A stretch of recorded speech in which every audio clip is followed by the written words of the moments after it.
Bismillahirrahmanirrahim. Assalamualaikum warahmatullahi wabarakatuh.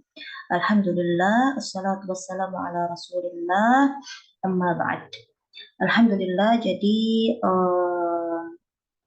kita akan belajar ya di video pertama ini tentang kitab bahasa Arab, khususnya kitab Nahwu ya, yang saya yakin pasti semuanya atau kebanyakan dari teman-teman yang memang pembelajar bahasa Arab atau yang sedang mendalami bahasa Arab pasti mengenal kitab ini. Ya, pasti ya. Ya, jadi eh, insya Allah kita akan membahas tentang kitab ini, yaitu kitab An-Nahwul Wadih yang ditulis oleh Dr. Ali Al-Jaribi dan juga Dr. Mustafa Amin. Nah, kenapa sih kok ya, misalnya ada yang bertanya kenapa kok memulai pembahasan dengan menggunakan kitab ini? Ya, alasannya adalah karena saya pun demikian ya. Jadi kitab Nahwu atau kitab tata bahasa Arab yang pertama kali saya pelajari ya, itu adalah kitab An-Nahwul Wadih. Sebelum saya mengenal kitab yang lainnya, yang pertama kali berkenalan dengan saya adalah kitab An-Nahwul Wadih. Yang mana tentu dengan harapan ketika saya bisa mengajarkan kitab ini, maka semoga saja pahala pun akan mengalir kepada guru yang dulunya ya meluangkan waktunya untuk mengajari saya buku An-Nahwul Wadih ini. Begitu juga semoga pahalanya pun mengalir kepada orang tua saya yang senantiasa mensupport ya. Jadi sejak saya duduk di madrasah ibtidaiyah itu masya Allah sekali orang tua menyupport saya untuk belajar kepada seorang guru ya, seorang guru di sebuah desa. Namun masya Allah ilmunya luar biasa sekali luasnya. Ah, kitab inilah yang saya timbah ilmunya dari beliau ya. Allah yarham. Ya, tentu juga semoga saja apa yang saya sampaikan pun bermanfaat untuk para penyimak dan juga para pendengar ya. Ya, jadi An-Nahwul Wadih ini dia adalah sebuah kitab tata bahasa Arab yang mana ya sesuai dengan namanya ya. Namanya itu kan wadih ya. Yang mana wadih itu artinya adalah jelas. Dan memang betul bahwasanya kitab An-Nahwul Wadih ini ya entah ya, eh, bagi saya jelas, namun mungkin memang bagi pembelajar pemula yang sama sekali belum mempelajari buku ini, tentunya masih harus membutuhkan seorang guru atau juga atau juga sebuah kamus untuk mencari tahu tentang makna dari kata-kata yang ada di dalam buku ini.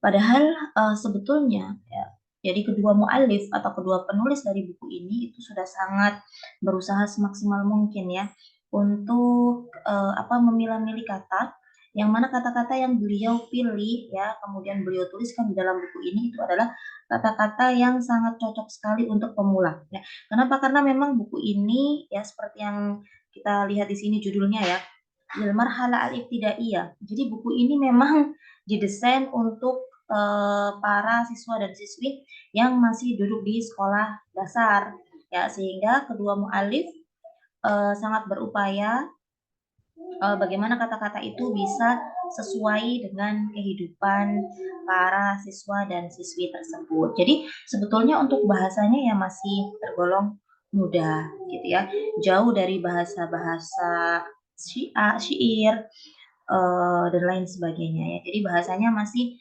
bahasa yang insya Allah mudah untuk kita pahami. Kalaupun kita misalnya ingin mencari di kamus pun, insya Allah dengan mudah kita temukan. Ya, dan buku ini diawali dengan pembahasan atau contoh ya, contoh yang mana contohnya itu berbentuk kalimat. Ya, kalimat kalau dalam bahasa Indonesia ya, atau jumlah kalau dalam bahasa Arab. Ya, kemudian setelah itu disusul dengan kaidah dan setelah itu disusul dengan tamrinat atau latihan. Ya, karena ya, jadi buku ini sangat simpel ya, karena memang ditujukan untuk siswa-siswi tidak iya atau sekolah dasar ya, sehingga ya memang simpel sekali dan jelas. Sehingga buku ini itu banyak sekali menjadi referensi ya, atau digunakan sebagai bahan ajar di sekolah-sekolah madrasah ibtidaiyah, bahkan juga di beberapa pondok ya.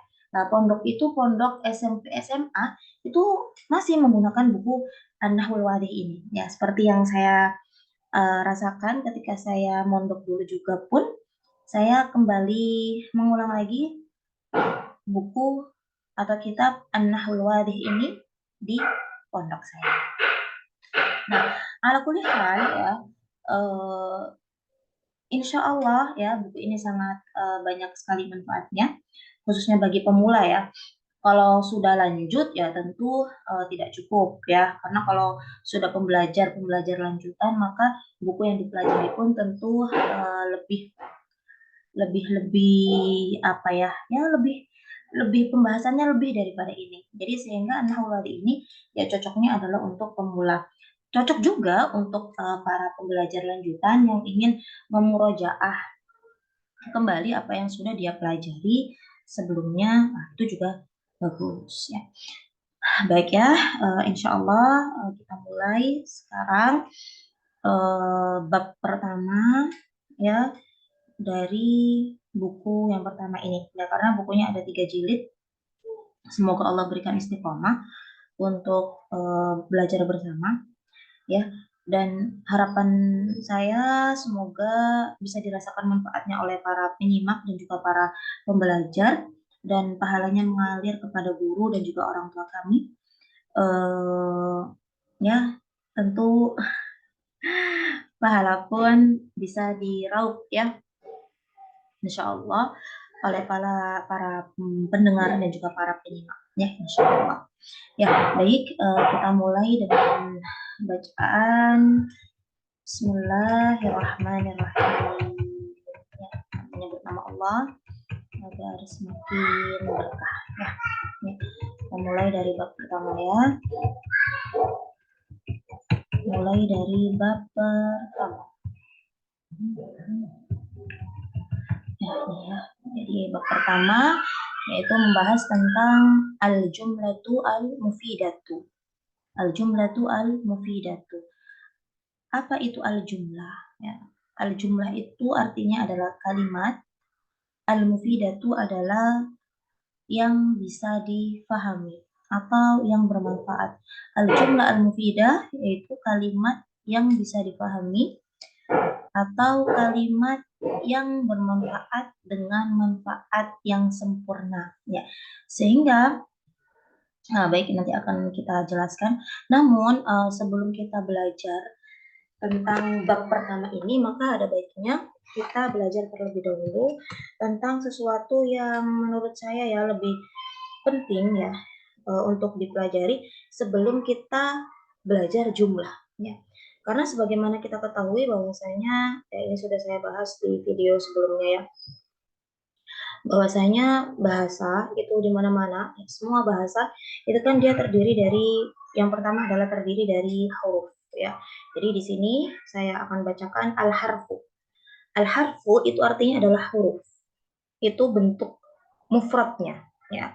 Al-harfu artinya adalah huruf, kemudian jamaknya, bentuk banyaknya adalah al-huruf ya. Jadi jangan sampai kebalik. Memang kita di bahasa Indonesia kita itu huruf itu satu huruf, ya kan? Namun kalau di bahasa Arab satu huruf itu disebut dengan al-harfu. Itu satu huruf. Kalau banyak huruf itu al-huruf. Nah, seperti ini tulisannya. Nah, contoh daripada huruf atau al-harf ya, jika dalam bahasa Arab ya, misalnya ini ada hamzah, nun, ta ya, ada ba, sin, ta, alif, nun ya, seperti ini. Kemudian dari huruf-huruf ini atau dari harf-harf ini, kumpulan dari harf-harf ini akan membentuk sebuah kalimat. Ya, jadi kalau di dalam bahasa Arab itu disebut dengan kalimah. Ya. Jadi memang ada sedikit persamaan ya dengan bahasa kita, namun artinya berbeda. Ya, al-kalimah itu artinya adalah kata kalau di bahasa kita Indonesia. Nah, kalau ini di bahasa Arab ya al-kalimah. Bukan berarti kalimat ya, bukan. Jadi al-kalimah itu bahasa Arab daripada kata. Nah, Kumpulan huruf, ya saya di sini huruf karena banyak. Huruf itu kemudian nanti akan membuat sebuah kalimat, akan membuat sebuah kata, akan membuat sebuah satu kata atau satu kata ya. Misalnya contohnya ini hamzah, nun dan ta, dia akan membuat sebuah kata atau sebuah kalimat anta atau anti ya, bebas ya ini dibacanya apa ya. Anta atau anti boleh. Lah, misalnya di sini ada ba, sin, ta, alif, dan juga nun. Nah, itu kan huruf, ya kan? Huruf. Kalau ba saja berarti harf. Nah, ini ba, sin, ta, alif, nun. Berarti huruf. Lah, kumpulan huruf ini itu membentuk sebuah kalimat, ya, sebuah kata, yaitu bustan. Nah, bustan, insya Allah teman-teman tahu juga artinya. Yang artinya adalah taman. Ya. Nah, baik, kemudian kalimat yang satu, ya, itu jamak atau bentuk banyaknya adalah al-kalimat. Jadi al-kalimat itu artinya adalah kata-kata. Nah, al-kalimat satu kata, al-kalimat kata-kata. Ya. Kemudian banyak kata tadi atau al-kalimat itu kemudian akan membentuk ya sebuah bentuk yang lainnya yaitu al-jumlah.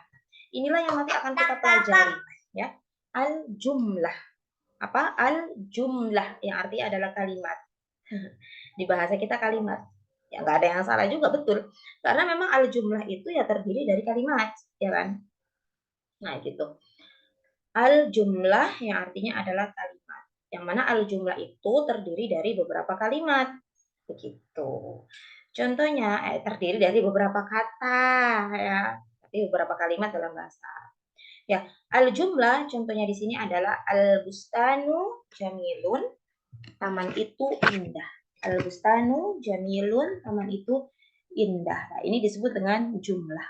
Nah, jumlah itu adalah bentuk satuannya, kemudian jamak atau bentuk banyaknya itu adalah al-jumal. Ya, jadi jumal.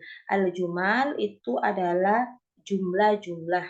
Nah, atau kalimat-kalimat yang beberapa kalimat ya. Al-jumal artinya adalah beberapa kalimat. Nah, jadi kita harus tahu ini dulu bahwasanya sebuah jumlah itu dia terdiri dari beberapa kalimat ya. Itu pasti. Ya, kalimat itu seperti ini, anta, bustan. Ini disebut dengan kalimat buah, kalimat, apalagi. Jadi bahasa Arab yang itu satu-satu kata itu ya kalimat gitu. Ya, kenapa kita harus belajar kalimat terlebih dahulu? Ya, sebelum jumlah itu kan kalimat. Ya, sebelum kalimat lagi itu huruf atau harf ya. Dan harf sudah kita pelajari di video yang ya. Baik, kita kembali lagi ke buku ya. Nah, al-jumlatu al-mufidatu. Ya, kita baca di sini ya, al-amtsilah, contoh-contohnya.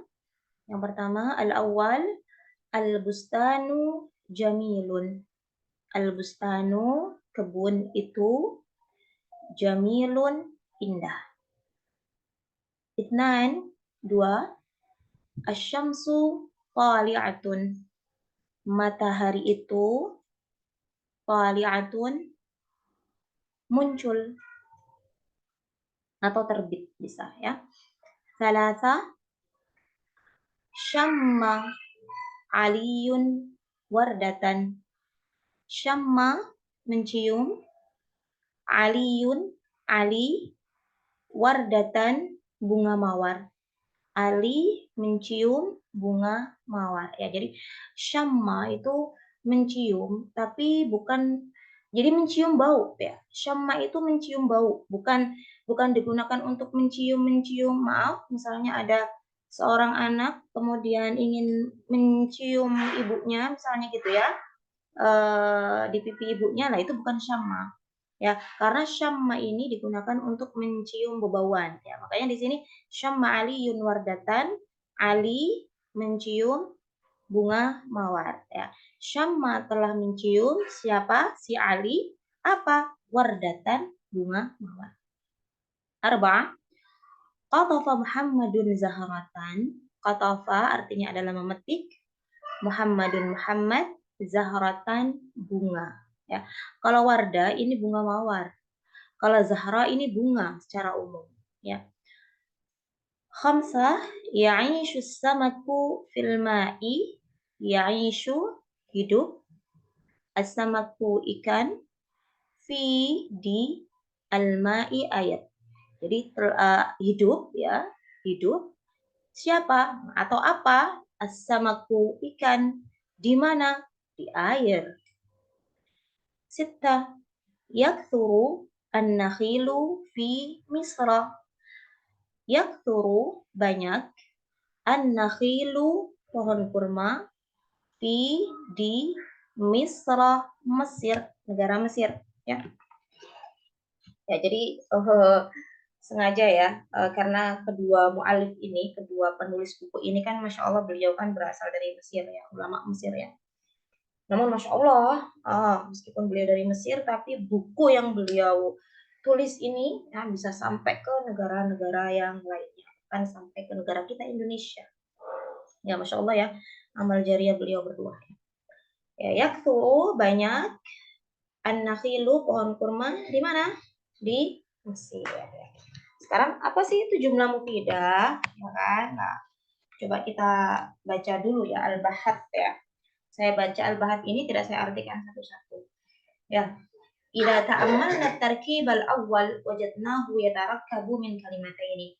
Ketika kita mencoba untuk melihat lagi ya tarkib al-awwal atau susunan yang pertama, nah, susunan yang pertama dari contoh-contoh ini, maka kita temukan bahwasanya contoh ini atau susunan ini itu terdiri dari dua kata, ya kan? Al-bustanu satu kata, jamilun satu kata. Nah, ihdahuma al-bustan wa tsaniya jamil. Yang pertama adalah taman, yaitu bustan, dan yang kedua adalah jamil. Fa idza akhadna al-kalimah al-ula wahdaha wa hiya bustan, dan kalau misalnya saja kita hanya menyebutkan kalimat bustan, al-bustan, lam nafham, maka kita itu belum paham. Illa ma'na mufradan la yakfi takhatub ya. Kecuali itu hanya satu kata yang mana nggak cukup untuk memberitahu kepada seseorang tentang kata tersebut. Misalnya al-bustan, ya kenapa al-bustan? Ada apa dengan taman kan gitu ya. Ketika kita hanya menyebutkan satu kata saja. Nah, jadi nggak paham kalau misalnya yang kita sebutkan hanya satu kata itu orang lain itu tidak akan paham. Masih ada banyak sekali pertanyaan yang tersimpan di benak orang yang kita ajak bicara. Jadi nggak mafhum atau nggak bisa dipahami. Ya. Jadi nggak bisa kalau misalnya kita mau ngomong kepada orang saya, ya kenapa saya misalnya ya, maka orang lain akan bertanya ya kenapa kamu gitu. Saya makan, nah, barulah orang akan paham oh kamu makan. Nah, gitu ya. Wakadzalikal hal, begitu juga idza akhadna al-kalimat tsaniyah wahdaha wa hiya jamil, apabila kita hanya mengambil satu kata yaitu kata yang kedua. Apa kata yang kedua? Kata yang kedua adalah jamil. Jamil. Ya, kenapa bagus? Apa yang bagus? Kan gitu. Nah, walakinnana idza itu kan tidak bisa dipahami. Walakinnana idza dhamanna ihdal kalimataini ila al-ukhra 'ala an-nahwi alladhi fi at-tarkib wa qulna al-bustanu jamilun fahimna ma'na kamilan. Lah, berbeda kalau misalnya kita menggabungkan ya, kalau kita dhamamna, kalau kita menghubungkan antara satu kata dengan kata yang lain. Misalnya contohnya ya susunan yang pertama atau tarkib yang pertama al-bustanu jamilun, maka kita bisa memahami makna secara menyeluruh ya, bahwasanya kita ingin menjelaskan kepada orang lain bahwasanya al-bustanu itu jamil, kebun itu bagus. Nah, gitu. Wastafadna faidatan tamatan. Maka dari situ kita bisa mengambil faidah yang tamah ya, yang lengkap ya. Jadi nggak terpotong-potong. Orang lain ketika mencoba untuk memahami pun paham gitu, dan kita pun paham dengan apa yang kita tulis. Ya. Waya ittisaful bustani bil jamal, itu kita ingin memberikan sifat ya. Kita ingin memberikan penjelasan bahwasanya bustan atau apa itu tadi taman itu bagus gitu ya. Walidzalika yusamma hadat tarkib jumlatan mufidatan. Nah, ini poinnya di sini ya. Nah, itulah kenapa dinamakan tarkib atau susunan ya. Dan sini kan sudah ada beberapa contoh susunan ini ya. Itu disebut dengan jumlah mufidah. Apa? Jumlah mufidah, yaitu sebuah kalimat yang dia itu bisa dipahami dengan pemahaman yang sempurna. Jadi misalnya ada sebuah kalimat yang mana kalimat itu pun tersusun dari beberapa kata, ya. Namun dia tidak bisa dipahami secara sempurna, maka dia tidak termasuk ke dalam jumlah mufidah. Misalnya contohnya kita ada sebuah susunan kata-kata ya, misalnya ya. Apa misalnya? Pergi, air, ali, misalnya gitu. Apakah kita paham? Ya, jadi ini susunan daripada kata-kata. Tapi pergi, air, ali. Kita tidak bisa paham ya. Nah, ya kita tidak bisa paham. Maka tarkib ini tidak bisa disebut dengan tarkib dari jumlah mufidah. Kenapa? Karena dia tidak bisa memahamkan orang lain, bahkan kita sendiri yang membuat jumlah atau kalimat tersebut pun tidak paham. Gitu ya. Jadi yang disebut dengan jumlah mufidah apa? Jumlah yang mana maknanya itu sempurna dan kita bisa mengambil faidah yang sempurna juga dari jumlah tersebut, atau jumlah yang bisa kita pahami dengan pemahaman yang sempurna. Wa kullu wahidatin minal kalimataini ta'ud juz'an min hadhihi jumlah, dan tentunya setiap kata dari jumlah ini itu bagian daripada jumlah ini. Wa hakadha yuqalu fil amthila al-baqiyah, begitu juga dengan contoh-contoh yang ada setelah al-bustanu jumlah. Wa bihadza nara anna al-kalimah wahdaha la takfi fi takhattu. Maka dari sini kita bisa mengetahui bahwasanya satu kata saja, satu kalimah wahidah ya, itu tidak bisa kita gunakan untuk berbincang-bincang atau memahamkan seseorang dengan kata tersebut. Wa annahu la budda min kalimataini. Maka jika kita ingin memahamkan atau kita ingin berbincang atau ngobrol kepada atau memahamkan seseorang ya, maka kita harus menggunakan dua kata. La budda min kalimataini, harus terdiri dari dua kata, fa'aktar atau lebih. Jadi contohnya kan sebelumnya ada, misalnya yang pertama ini al-misal al-awwal, contoh yang pertama ini kan terdiri dari dua kata. Contoh yang kedua dua kata ya, asyamsu satu, toliatun dua. 3, 4 terdiri dari berapa? Nah, terdiri dari 3 kata ya. 1 syamma, 2 aliyun, wardah, 3. Nomor 4 juga demikian. Nah, nomor 5 sama 6 keduanya terdiri dari 4 kata ya. Jadi nggak mesti harus 2. Namun dimulai dari 2. Ya, itu bisa jika maknanya itu bisa dipahami secara sempurna, maka dia disebut dengan jumlah mufidah. Hatta yastafidal insanu faidatan tamatan. Jadi nggak cukup satu kata, akan tetapi butuh dua kata lebih ya, sampai orang lain itu bisa memahami maksud daripada apa yang kita sampaikan atau apa yang kita tulis. Wa amma nahwu di sini bukan nahwu pelajaran ini, bukan ya, akan tapi nahwu di sini adalah contoh. Wa amma nahwu, sedangkan contoh yang lain misalnya apa? Kum ya. Kum, di sini ada kum. Kum ini kan kita lihat ada satu ya, hanya terdiri dari satu. Ijlis juga satu. Takalam juga satu, ya kan? Lah, mimma dhahiru annahu kalimatun wahidatun, terlihat dari kasat mata itu ini cuma satu kata ya. Mimma dhahiru annahu kalimatun wahidatun ya, kafiyatun fit takhattub, yang mana itu apa, cukup ya untuk memberitahu atau memahamkan seseorang dengan kata kum ya. Kenapa? Karena sebetulnya laisa fil haqiqah bi kalimatin wahidatin. Karena sebetulnya kum, ijlis dan juga takalam itu dia tidak satu kata ya, tidak satu kata.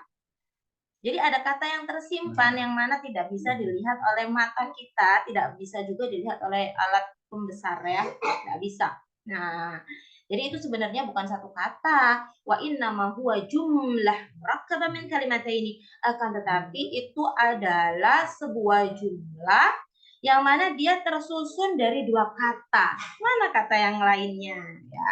Jadi ini hanya bisa dipahami oleh orang yang belajar bahasa Arab ya. Kalau belum bahasa Arab, baca kum nggak akan mengerti, ijlis takalam tidak akan mengerti. Nah, jadi sebetulnya itu terdiri dari dua kata ya. Ihdahuma malfudan ya. Kata yang pertama itu dilafatkan sampai bisa terdengar oleh orang yang lainnya. Contohnya kum, itu kan satu kata. Wal ukhra ghairu malfudah ya. Kemudian kata yang lain itu ghairu malfudah, tidak terlihat dan bahkan ya tidak terlihat dan juga tidak terucapkan. Apa itu? Anta. Jadi sebetulnya di sini ada kum anta ya. Bangunlah kamu. Bangunlah, siapa yang bangun kamu? Ya, ijlis, duduklah, siapa yang duduk kamu? Takallam, bicaralah, siapa yang takallam kamu? Alladhi yafhamu as-sami' minal kalam wa in lam yuntaq biha. Yang mana ya anta, kamu, baik itu yang ada di dalam kum, ijlis maupun takallam, itu bisa dipahami oleh pendengar, tentu pendengar yang memahami bahasa Arab ya. Meskipun tidak diucapkan, tapi orang yang mendengar itu bisa memahami bahwasanya kum yang disuruh untuk berdiri itu siapa sih? Yo, kamu yang disuruh berdiri. Ya, jadi sebenarnya kum ya nampak matanya satu, namun sebetulnya maknanya ada dua kata. Nah, begitu ya. Sekarang kita ke qawaid, kaidah ya, at-tarkibul ladzi. Jadi ma hiya al-jumlah al-mufidah? At-tarkibul ladzi yufidu faidatan tamatan. Tarkib atau susunan kata alladzi yufidu faidatan tamatan, yang memberikan manfaat yang sempurna, yusamma jumlah mufidah. Dinamakan atau disebut dengan jumlah mufidah. Wa yusamma aidan kalaman, dan disebut juga dengan kalam. Ya, jadi kalam itu adalah sesuatu yang bisa dipahami seperti jumlah mufidah. Al-jumlah al-mufidatu qad tatarakkabu min kalimataini. Ya. Jadi jumlah mufidah itu kadang-kadang tatarakkabu min kalimataini, tersusun dari dua kata. Wa qad tatarakkabu min aktsar, dan kadang juga tersusun dari dua kata lebih banyak. Kadang 3, kadang 4. Wa kullu kalimatin fiha tu'addu juz'an minha, dan setiap kata yang ada di dalam jumlah mufidah tersebut adalah bagian daripada jumlah mufidah tersebut. Nah, apa sebutan dari bagian-bagian tersebut akan kita pelajari di bab-bab yang selanjutnya ya. Kemudian selanjutnya ada tamrinat. Tamrinat ini bisa teman-teman sekalian pelajari di rumah sendiri ya. Ya, semoga nanti suatu saat ada kesempatan untuk membuat kelas ya, untuk membahas tentang tamrinat yang ada di setiap bab yang ada di buku ini. Insya Allah, bismillah. Nah, baik, semoga bermanfaat apa yang kita pelajari di video ini ya. Alhamdulillah. Assalamualaikum warahmatullahi wabarakatuh.